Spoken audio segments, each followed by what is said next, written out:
Hi everyone, it's good to see you. Welcome to KREM 2 News at noon. I'm Nicole Hernandez in for Laura Papetti today. This afternoon, 2nd Avenue is back open after being closed for several hours earlier this morning. A police chase ended with a car crashing into a wall. KREM 2's Brandon T. Jones is there explaining what happened. Go ahead and take a look at this huge gaping hole right behind me. This wasn't here yesterday at this exact same time. It originated early this morning when a car ran right into it. They were fleeing the police. Go ahead and take a look at the video right now because there was a huge law enforcement presence down here. And like I said, it began all around 1 a.m. earlier this morning. A deputy was shot at over in Airway Heights. That deputy was not injured. The pursuit ensued right after that shooting, and Spokane County Sheriff's Office requested additional aid, but the high-speed chase ended up coming all the way through I-90 and ending up here in downtown Spokane. So several agencies were in response. Spokane Police Department, major crimes, the forensic units were all on the scene, and the suspect is in custody. As I mentioned, a number of law enforcement vehicles were involved. One was even towed away not too long ago. Lincoln at 3rd going northbound, that was closed. 2nd from Monroe to Post, that was closed. Everything is now open. The gas station where we are right now is now open. And as we said, the suspect is in custody at this point. And if we get any new updates, we're going to update you as well, bring you that information on the KREM 2 app, our website, any other platforms where we can get that information to you. But we're hoping for even more updates on possibly what all went down early this morning. For now, reporting in downtown Spokane, Brandon T. Jones, KREM 2 News. Thank you, Brandon. So also this afternoon, Spokane County deputies are still looking for the 2 people from a shooting near Airway Heights yesterday morning. 2 people were shot and their car was stolen. Deputies say the victims were giving the suspects a ride from a casino when the shooting happened. About 30 minutes after the shooting, deputies found the stolen car on fire. One woman we talked to said she heard the whole thing from her apartment. I heard a lady yell, "What the blank?" Then after that, I heard what sounded like gunshots. I dismissed it and went back to bed. When I woke up, there were police officers everywhere. Deputies say the victims were seriously hurt in the shooting, but both should be okay.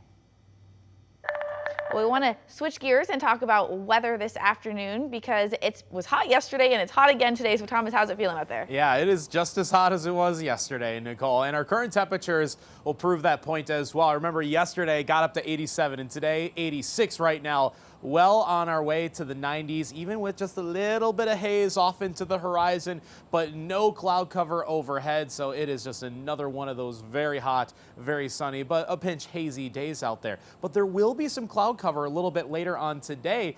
In some of the off chances, there may even be a shower in our region late on tonight, though I think more rain chances are expected by this weekend because we're following this band of moisture. It's monsoonal moisture that's just been slowly crawling northward through the Rocky Mountain states, and it's just about to move into Montana. Now, we are a bit on the edge of that for tonight, but we will be a bit closer to its proximity and that moisture by the time we get to Friday night and certainly for the weekend. So the haze and some of that thin wildfire smoke will still be present for today. But the good news is that it hasn't really hit our air quality all that bad. It did smell a little bit smoky first thing this morning, but we got no worse than the moderate air quality with the AQI around 60 to 70 at the time. Right now, just barely in that good category. Current AQI at 50, and it should be bouncing back and forth between good or moderate, which is either way acceptable all day today.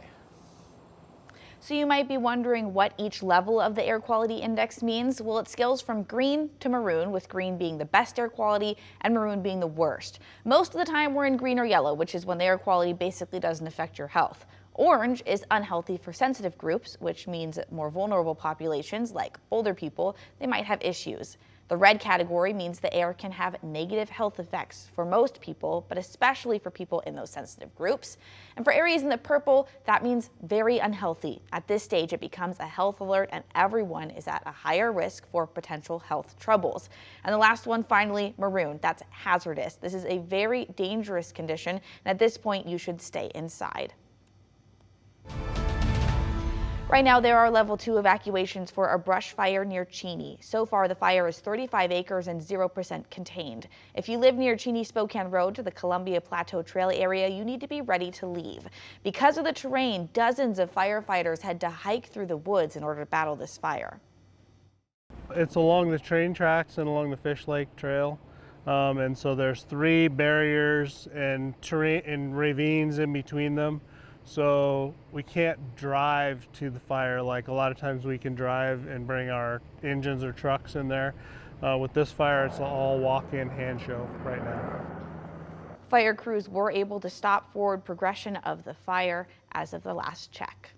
Meanwhile, for the wildfires burning in Stevens County, fire crews downgraded all evacuation orders to level 1. The fire started just after midnight yesterday near the town of Marcus. Right now, firefighters say they have not been able to stop forward progression as of this point.